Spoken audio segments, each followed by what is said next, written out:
Good afternoon, everyone. Welcome to the First Time Go podcast. I am so unbelievably thrilled to have you all here. You're all straight 8, top 8 winners. If you're not familiar with the straight 8 competition, all of you sent in a Super 8 cartridge, not knowing if there was anything on it. And what was on it was remarkable films. I'll go around and introduce everyone, and then after I'm done with that, if Jamie, starting with you, and in the way that I introduce, just go ahead and tell a little bit about yourself. But joined today by Jamie Hearing, who did Shooting for the Moon, Vasco, Killjoy, Tom Brandhorst, Writers, Layne, Willis, Mouiller, and Edwin Brooks, Manus 2. The films are available on our YouTube channel, so if you haven't seen them, check them out. They're amazing. And so starting with you, Jamie, can you talk a little bit about how you got involved in filmmaking and what gave you the idea for Shooting for the Moon? Yeah, sure thing. So Shooting for the Moon. So I'm a visual effects artist, so I work in film as it is. And obviously space comes up a lot for us. That's obviously one of the big pictures here. But what often happens in visual effects is we often do a lot of CG, a lot of overcompensating. So this kind of media, shooting on film, for me was a good opportunity to do it how they used to do it, go back in time a little bit, and kind of go back to that original gritty space race idea. So yeah, that's kind of where it all started, and gave us a chance to put some kind of old school visual effects to the test with miniatures and practical effects. And yeah, it was a great opportunity to do that. It's an unbelievable film. Did you know growing up that you were going to be a filmmaker? Was that something you always wanted to do? Yeah, well, I always wanted to be an artist, I guess. So I kind of got into visual effects because I liked creating characters, building models, sculpting, all that kind of thing. And that was my main trajectory. And then along the line, I eventually became more and more involved with cameras, going on set more and more. And before I knew it, there was no turning back. So it was kind of green screens and all of the travel, and that was the life for me. So I guess I always wanted to know. I wanted to go in that direction. Didn't know how I was going to get there. I guess no one does. But yeah. That's an awesome story. And Vasco, Killjoy, how did you come up with that idea, and what got you involved in filmmaking? So this is my third straight 8 actually in a row. Wow. And because it was the third one, I thought I met some people over the 3 years, and I thought, oh, I'm gonna collaborate with someone then. And then we started working on an idea, and it didn't really work out because we couldn't agree on a final script. So we decided to part ways. And oh, no. It's fine. It happens, still friends, but didn't make the film. And then I had to come up with something else. And this is sort of born from my own creative process of writing and of creating anything.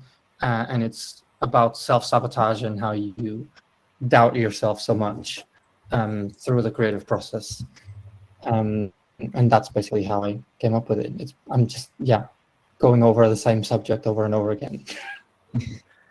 It's a brilliant film. And Tom, Writers, how did you come up with that idea? Was it just like watching Writers, at night? And did you always know you wanted to be, or you were going to be a filmmaker? The idea, funnily enough, is born from my own experiences as a writer during lockdown, when COVID-19 hit. Obviously, as a lot of people in this chat would have experienced, my work evaporated. So to make ends meet, I was picking up some shifts as a delivery driver for a few months, and wrote some stuff down, reflections at the time, but it was very much dormant and not on my radar until the straight 8 process, when we were discussing ideas and someone mentioned it and it sparked something, and then the idea kind of came out of that a little bit. Filmmaking, I started making films when I was 14, bought like a small digital camera, and then only really returned to it, got forced into a proper job by relevant family members, and then returned to it in later years, and have been doing it for a decade or so since. That's awesome. And Layne, you have to see that film. Like, I don't know, maybe you have sort of a log line for it, but like, it's one of those that you have to see to explain. Like, how did you come up with that idea? And then, how did you get involved in filmmaking?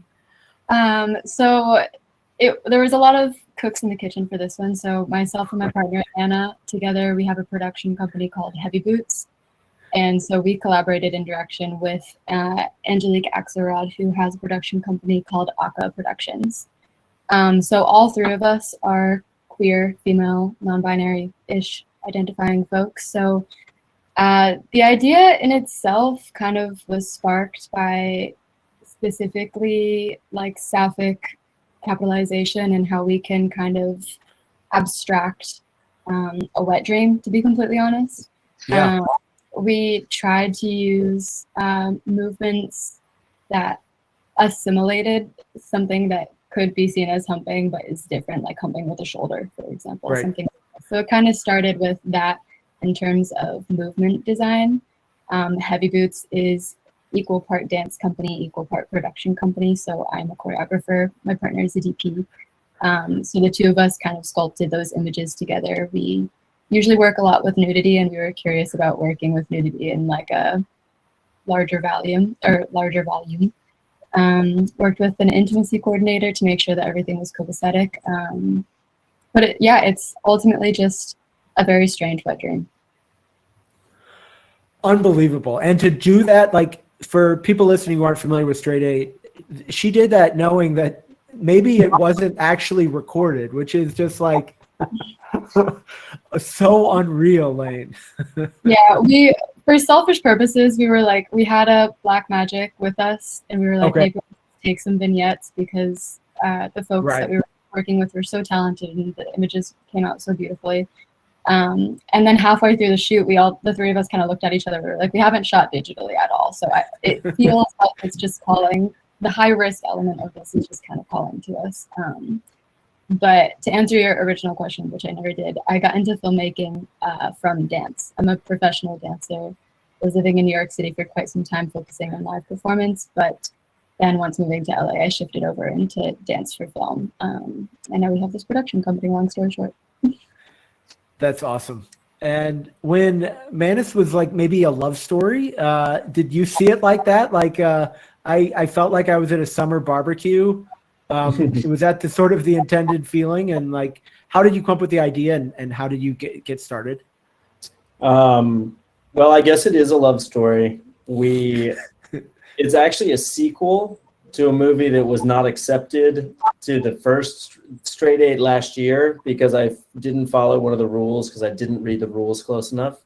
So I kind of had a test run, but the original one, The Hand Murders My Father. So for this one around, we decided to make a less violent one. So we decided to make it, the hand falls in love this time. And no, I shot it with my father. I spend a few months in North Carolina with my family at our beach house every year. And it's just been fun making films with my father once a year. And it just has that beach North Carolina quality that I love. And I entered filmmaking about a decade ago. I moved to Los Angeles and did a post-grad program at UCLA in screenwriting and was working on set. And I've mostly been directing commercials since then. Awesome. And just the way you described that, it started off sort of the original idea with violence made me wonder, and I'll start with you, but after that, open it up.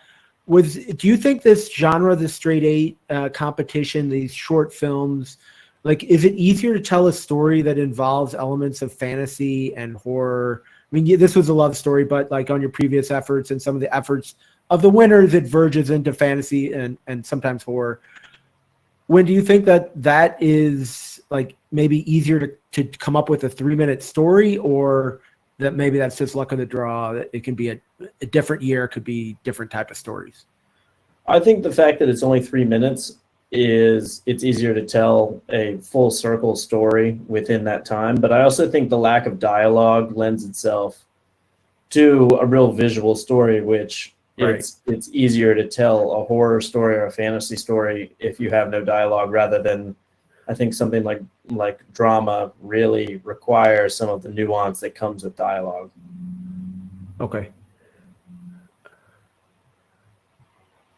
All right, awesome. One other thing I've been thinking, like just on the mechanics of this, was just how incredible it is that you were able to produce 5 just phenomenal films that, you know, that again, no editing, you didn't allow any post-production. And I'm interested, you know, and you can take it to whoever wants this one. How, like, what would you go back and do differently? Did the films turn out like when you're watching them? Obviously, you know, some of us have mentioned before we started, like, I'm just glad something was on tape, but like, are the films roughly what you wanted? And if you could go back, and maybe I'll start with you, Vasco. If you could go back and do it again, like what would that look like? I would redo a bunch of things. Yeah. I never get exactly what I want because I must have a problem with mathematics or something. My sound is always out of sync. And it doesn't matter how many times and how meticulous I am in counting the, you know, the seconds and frames and everything. I just always get it wrong, which in the end, it doesn't really matter. And that's basically the point, is like, let go of, make those restraints your, you know, freedom, and let go of the sync. And actually, I wanted to say before to Win that you said that it's easier to make a horror when you have those constraints. Yes, but one of the constraints is sound, and sound is very important for horror. And I attempted that last year, and you can watch it and see that it doesn't really work with horror, because if it's out of sync, it doesn't have the same impact. So that's to say that yes, I would have changed a lot of things, mainly the sound as well. But some of the shots that I had planned didn't turn out as I intended, and that's because I couldn't really see and control what I was filming. But did you make, I'm sure you made a lot of changes between, because you've done this 3 times. So like, what lessons did you have from those previous 2 times? And even this time that you would now, like, sound is one of them. Are there any other sort of lessons that you've had over those 3 times of like specific things you could tell somebody who might be interested in applying next year to do or not do? I mean, I think the biggest thing is to let go of any plan that you might make, and at the same time plan to the extreme.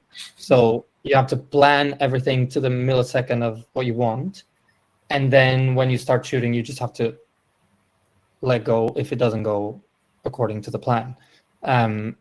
So it's a paradox advice, right? But I think that's what I've learned. I keep trying to sync the sound and keep trying to make it more interesting and to control it. And the more I try, the more I can't.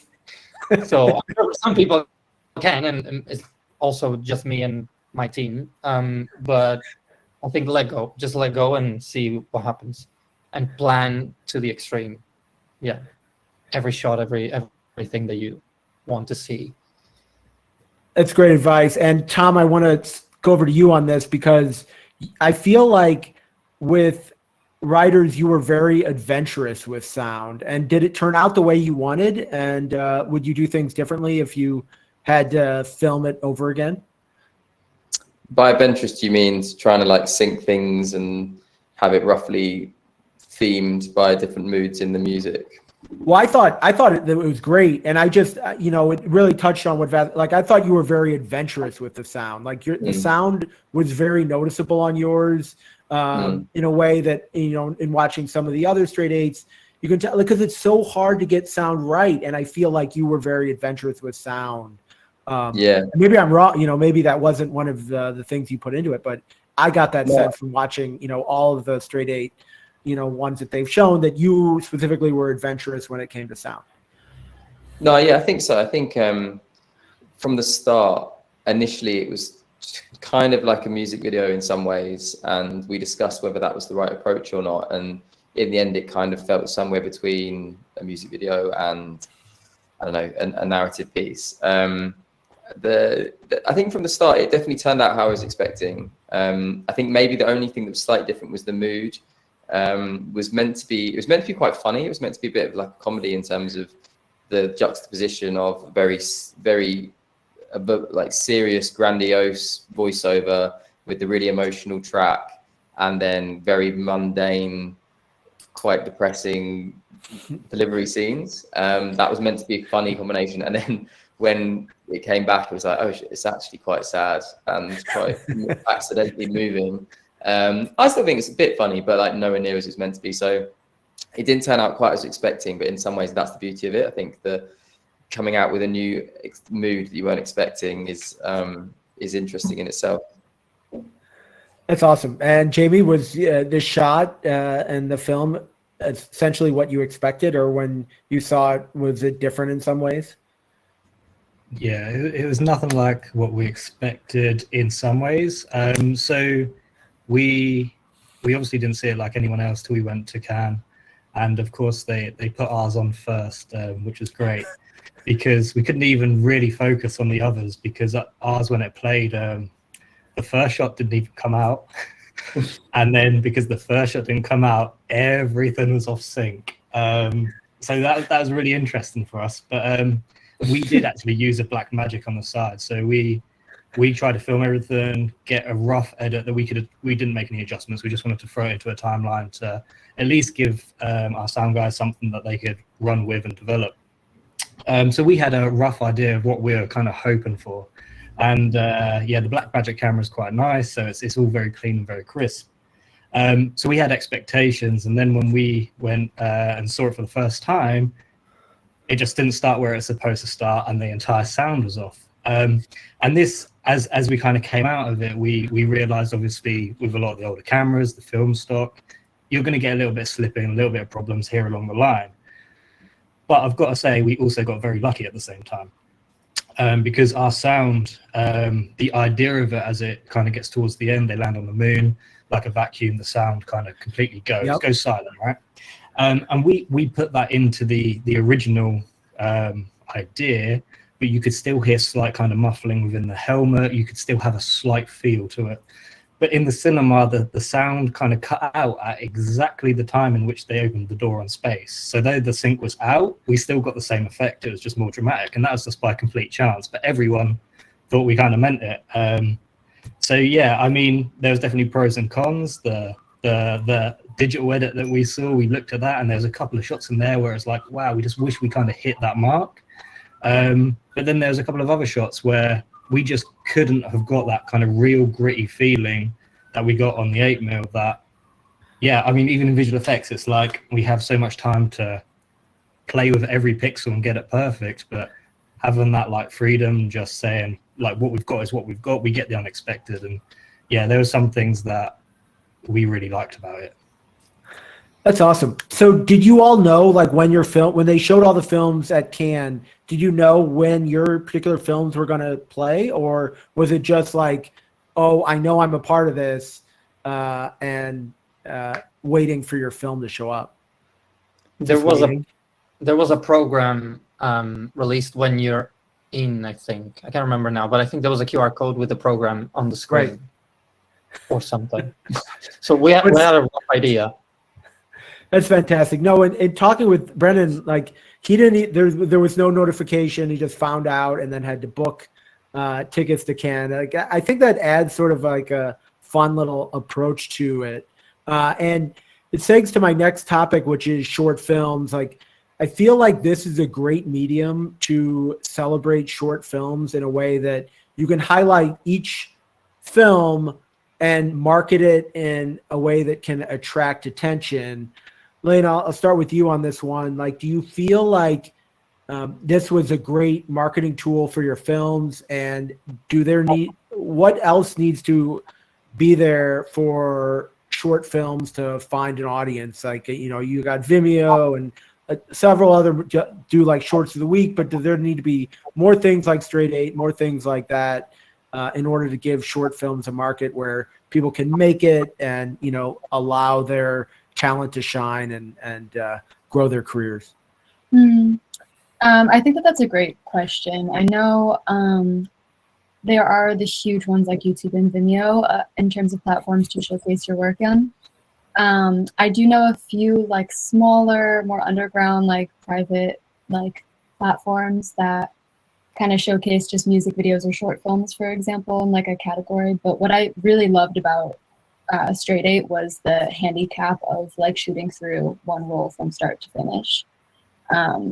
If anything, I would say we need some more like challenges like that. That is something that my partner and I with Heavy Boots, when we're working with live performance or even film and we're choreographing specifically, that's actually a task that we'll often use, is to give everybody in the room the same kind of handicap or limitation or restriction, to kind of make sure that everybody's starting on the same page or everybody is facing the same task.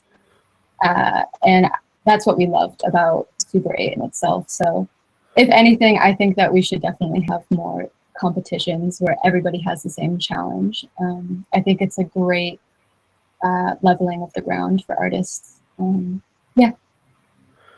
And I'll send that to you when it feels like another thing when just hearing Layne talk about that, you almost have to be at least somewhat of an accomplished filmmaker to do this. Like there's hardly any, first of all, you need to get a Super 8 camera, which, you know, hard to do, but like, it's not something that you're just able to go out and film. Like, you know, if they made this like film on your iPhone, you'd attract a much different audience or much different number of filmmakers to this. This feels like it's specialized.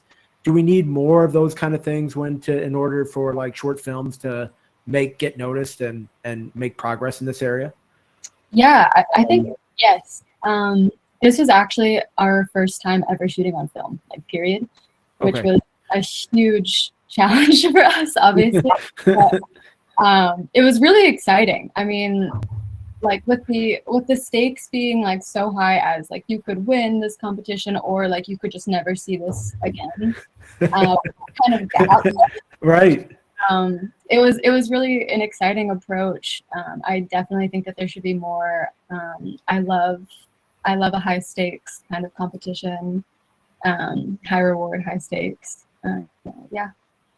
Awesome. And when your thoughts on that, the short film Super 8 competitions in general? Yeah, I agree. I think that I think it's hard to gain any sort of interest with short films. Yeah. I mean, historically, like my other short films, I've had a struggle getting anyone to care at all. And I think maybe part of that is that we live in an age where people, especially people outside the industry, just assume that anything can be done, so that everything should look like a Christopher Nolan film, even on an iPhone, because look at what that Apple ad says you can do, and look at how you can edit things on TikTok with no effort. And so I think part of the allure of Straight 8 is that they look like old movies, and even people outside the industry can understand that you have no takes. You can only do it once. And if you screw up shot 100, then all 99 shots before that are useless, because now the last shot of the film didn't work. And, you know, I mean, and our film ends with like a rocket going off. And, you know, it was so stressful we spent like 3 days shooting this whole thing. And then, you know, if the wind blew the rocket over at the very end of the whole film, then the whole thing would be a waste of time. And I do think that's something that viewers, even though they've never made a Straight 8, they can understand that the risk of, and then like the more elaborate you make it, the more of a gamble you're also making. So it's, I think that translates and helps. And it's like you said, they all have such a kind of consistent tone, but then they also differ within that so much. Right. Was this first use, Vasco, I'll ask you this, is this the first use of film, other than sort of like your other previous entries? Was this your first gateway into actually using film? Yeah, my first Straight 8 2 years ago was my actual first short film. And film, I was doing photography as well, but not short films. And actually think that's when I finally understood what it meant to make a film from beginning to the end. I always thought of myself as a filmmaker. I had done web series and edited a bunch of other things, documentaries and stuff. And only when I did Admit 1, my first film, something clicked in me, and I was like, oh my God, got it. I understand now the process of making a film from the beginning to the end and how it should develop itself in my brain before I shoot it. And it's that preparation that I was talking before, that planning to the extreme that makes you realize something different, a next level of filmmaking. But yeah, this has been my first experience with film. Does anyone here feel really strongly like pro film? They're not going to use digital again. They're just going to do film all the way. Like, do you find like your peers and colleagues are moving away from digital and going to film, or is there still sort of the default of, yeah, I'm going to use digital because it's what I know. I don't want to spend, I'm already spending all this money on lenses. I don't want to go down this other rabbit hole of spending to get involved in film. Is there anybody that feels really passionate about this topic? I think all of us, surely. Yeah, right. Yeah. Well, of course, right. It's a straight 8 competition.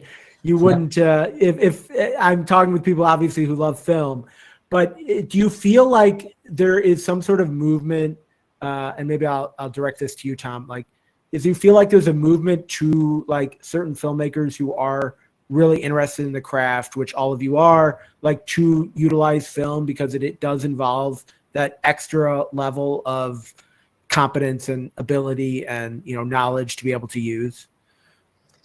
Not that I've seen, but it'd be nice if there was. Obviously, it's slightly harder in terms of like logistics and costs and stuff than just picking up a whatever and just shooting something digitally. But I do think it brings, in a world where perhaps sometimes the craft can get somewhat lost, it definitely makes you more conscious of filmmaking as a pure form. And I think outside of straight 8, it would be interesting for people to be explored. I mean, it obviously does get used a fair bit, music videos. There's a lot of film used in mixed media work, whether that's documentaries or branded stuff. So it's there. It's just like almost a bit of a texture in some ways. In fact, it was funny, we did a documentary a year ago or so, and for a client, and we used a Super 8 camera as one of the sort of C cams or whatever. And their feedback was like, "Oh, can you turn off the nostalgia filter?" They thought we put a filter on the film. That's what I mean. That's the mindset. It's like it's treated a bit like that, versus it can be its own thing with its own process, and the process is what drives the creativity as per straight 8. So like extrapolating that into other fields could be really interesting. But I don't know, maybe other people have seen it in a slightly different way. Wait, I just want to stop that. So somebody told you, Tom, to turn off the nostalgia filter? They did, yeah, they did. How did you handle that? I mean, what? I mean, I'm sure you were polite about it, but like, what? Yeah, the director flipped the table. No, it was fine. I think it was. Sometimes you're working with people from different fields and they don't appreciate certain things, but yeah, it wasn't an issue in the end. Wow, that's funny. So moving from film, which I guess may be the medium of the past, hopefully the present, to what people think of the medium of the future, AI.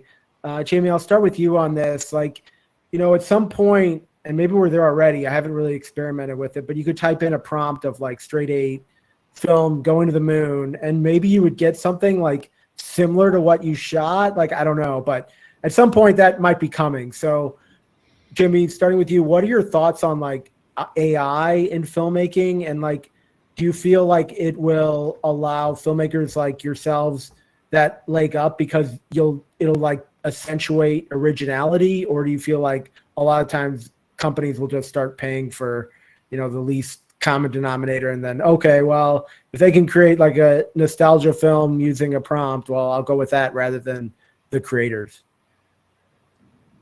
Yeah, no, it's a good question, and it's definitely coming. I mean, the cat's kind of out of the bag at this point, which is the problem, and at no point is anyone intending to put it back in the bag. I think AI is definitely going to bring us a lot of options, but I think there's a big misconception around like its potential. I think when we see what we see online, the promotion around AI, it's always the best stuff. It's always the best case scenario. When you look at that back, it almost is an illusion. It's quite promising. But on the flip side, because we've done a lot of developments with it here, and there are in a lot of places, there is this kind of black box part to it where you can write your command and you can get your return, and whatever that image is, it's always like, it's not necessarily always what you want. Right. And this is what we find a lot in filmmaking. It's like we want to have complete control. And when we're typing in our prompt, it's like, oh, that's not quite right. But you can't just change a little bit. You type in a prompt again, and you get a whole different image. So they're kind of looking at the next level to that and being able to kind of make the fine-tune adjustments and mix things. And there is going to be some kind of mid-ground, I think we will find with AI, where it can do a lot of things, and it potentially will replace a lot of the more manual tasks. But for me, and this is why I kind of loved this straight idea of filmmaking, it's for me when we're throwing in AI and we're cheaply making things, that's kind of how I see it. There's not as much emotion, there's not as much creative passions. It's kind of that idea that the artwork's nothing without the creator.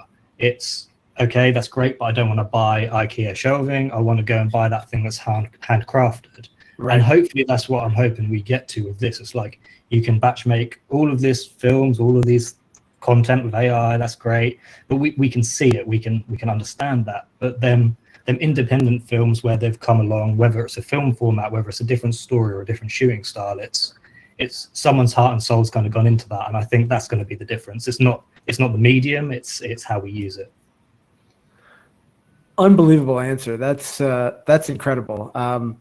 Vasco, do you have thoughts on AI? Like, do you think maybe you're like maybe at some point down the road it's something you might experiment with, or are you pretty much just like, no, not gonna do that? Yeah, no, I think I definitely will experiment with it, because I'm an experimentalist. I don't like to say no to many things, and I think, right, of course, there's a negative vision of what it might turn the industry into, but I think there's definitely potential to play with it.